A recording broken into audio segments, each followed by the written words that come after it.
जय जिनेन्द्र। परम पूज्य आचार्य श्री 108 वर्धमान सागर जी महाराज के चरणों में मेरा बारंबार नमोस्तु नमोस्तु नमोस्तु। मैं कोमल सेठी गुवाहाटी आसाम से आचार्य श्री के 31वें आचार्य पदारोहण दिवस के उपलक्ष्य पर एक निबंध प्रस्तुत करना चाहती हूँ। मेरे निबंध के शीर्षक है मेरे गुरु मेरे वर्धमान। जीवन के घोर अंधेरे में प्रकाश जो बनकर आता है, हर लेता है वह दुख सारे, खुशियों की फसल उगाता है। ना कोई लालच करता है, सच्चाई का सबक सिखाता है।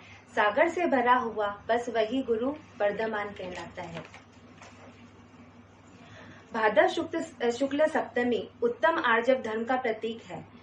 वह दिन जिस दिन तारीख थी 18 सितंबर 1950, जब धर्म भूमि भारत के हृदय प्रदेश मध्य प्रदेश के सनावद में पिता कमल सिंह जी एवं माता मनोरमा देवी को पुत्र रत्न की प्राप्ति हुई। शायद देवताओं ने भी भविष्य पहचान कर माता पिता से उस बालक का नाम करण कराया और अलौकिक नाम मिला यशवंत, जिसका अर्थ नहीं होता। महिमा से प्रसिद्ध पाने वाला उत्तम आर्जव धर्म की तरह बालक यशवंत भी स्वभाव से एकदम सरल और सौहार्दशील व्यक्तित्व के धनी थे। वैसे भी जब महान आत्माएं धरती पर आती है, मानव कल्याण हेतु आती है, तो सारे निमित्त अपने आप ही बन जाते हैं। कम उम्र में ही माँ के निधन को देखकर संसार की नश्वरता का बालक यशवंत को हो गया था।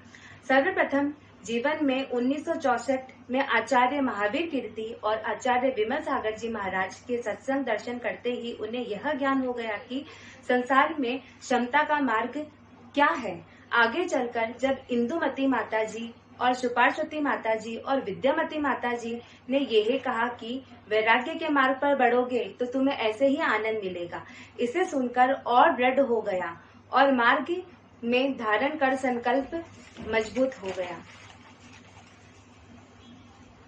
इसी प्रकार साधु साध्वियों की सेवा में रहते हुए जब पार्श्व पत्थर समान आरिका ज्ञानमती माता जी से भेंट हुई तो बालक यशवंत का मन कनक रूप में परिवर्तित हो गया, जैसे प्रकृति का नियम ही था।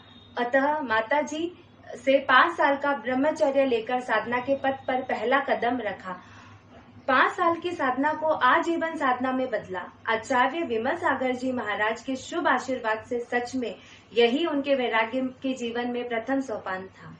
अतः ब्रह्मचारी यशवंत की दीक्षा ने आचार्य धर्म सागर जी के कर कमलों से 24 फरवरी सन 1969 को हुई और क्योंकि दीक्षा श्री महावीर जी में हुई, अतः नाम मिला मुनि श्री वर्धमान सागर जी। जब बोलो 108 वर्धमान सागर जी महाराज जी की जय। अतः जैसे आचार्य को पूर्वाभास हो गया कि पंचम काल में भगवान महावीर को मूर्त रूप देने वाले मुनि श्री वर्धमान सागर जी ही होंगे। जिस प्रकार हमें संयम की परीक्षा देनी होती है, उसी प्रकार आचार्य श्री ने कई कठिनाइयों का सामना किया। 24 जून 1990 आषाढ़ शुक्ल द्वितीया को आचार्य श्री के पूर्व आदेश से आचार्य पुष्पदन सागर जी के सानिध्य में आचार्य 108 श्री अजित सागर जी महाराज के कर कमलों से जब मुनि श्री वर्धमान सागर जी को आचार्य पद प्राप्त हुआ, तो जैसे सारी सृष्टि वैराग्य के इस अनुपम धर्म सर्प को देखकर चमत्कृत हो गई।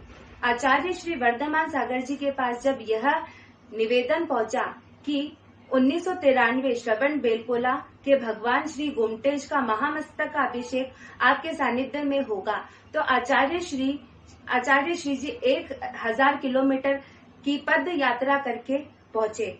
उस समय कर्नाटक के लोग कहने लगे कि फिर से आचार्य श्री शांति सागर जी ही इस भूमि पर पधार गए हैं। आचार्य श्री ने अपने संपर्क में आने वाले हर प्राणी मात्र का उद्धार करते हुए वे साधना के पथ पर आगे बढ़ते रहे और जिन धर्म की पताका फहराई।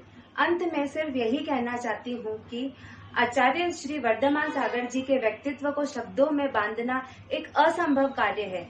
केवल उनका गुण अनुवाद करके सिर्फ उनके व्यक्तित्व की एक झलक प्राप्त की जा सकती है।